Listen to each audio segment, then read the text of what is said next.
All right, photo two. So let's just say for your bokeh assignment, you were not able to get a focused part of your image and you're only able to get the blurred bokeh effect.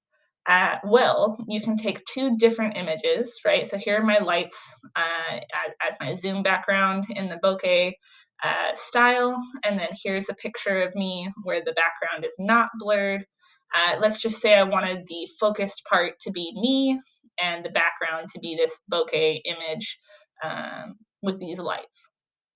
Well, you can definitely use Photoshop to make those two pictures go together.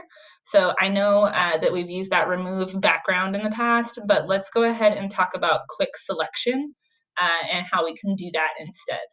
So if you look under your tools for the selection tool, you're looking for quick selection. It might first present as magic wand, but we want quick selection. It's also in Photopea, the W on your keyboard. Sometimes Photopea takes a little bit to like load to make sure that you're able to do the action that you want. And the plus and minus up here is adding or subtracting from your selection.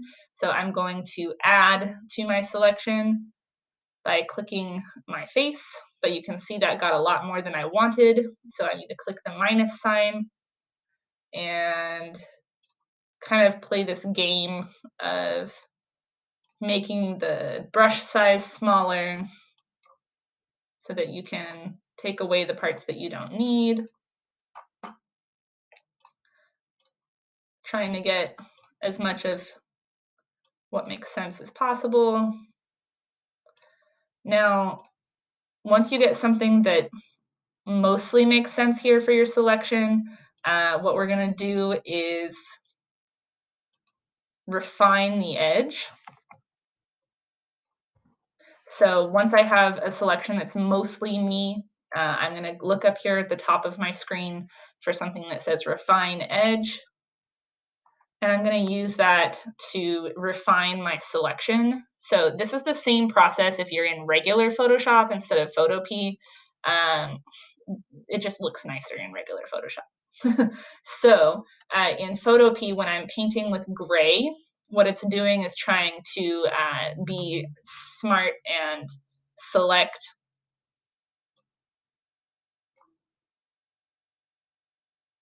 only the parts that I might want, right? So you can see I just painted over where my easel was over here, and then on the picture that's on the right, you can see that like my earring is still dangling down over there, but I want to get rid of more of that easel. So if I paint with white, that will be replacing the mask there, and it should get rid of it. Nope, sorry, it's the opposite of that. If I paint with black. So I just Control Z to get rid of that. So I'm going to paint with black, get rid of this guy, so that it looks a little bit more refined over here. If I paint with white on the parts that got taken away too much, then it'll get brought back. And so again, you're going to have to play this little dance. I know that using the remove background website might sound easier, but you can be a lot more precise with this. So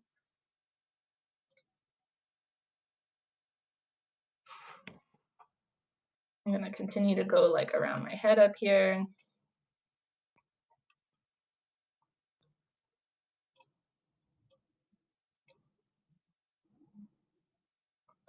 And then again, you're going to have to kind of play that game, going back and forth, trying to get a selection that you like. And then once you do have the selection you like, you're going to come up here to the top right-hand corner. You're going to make sure this action says new layer, and then you're going to press OK. So now I've got like a cutout. Obviously, it's not as good as it could be. I could have spent more time cutting that out, but I'm going to go with my move tool, and I'm going to move that layer onto the background with the bokeh. So all I did was I clicked on the layer and I'm dragging it up here to the layer with the bokeh image, and then I'm letting go. And now I've got a picture of something in focus with a bokeh background, right? So again, I would want to spend more time to make sure that I'm taking a photo that would look nice here. I would also spend more time to make sure that I refine the selection better. But if you're having a hard time, like if you're using your phone and you don't have a DSLR and you're having a hard time having part of it in focus and part of it out of focus to do the bokeh, you can take two separate images and then put them together. So hopefully this helps.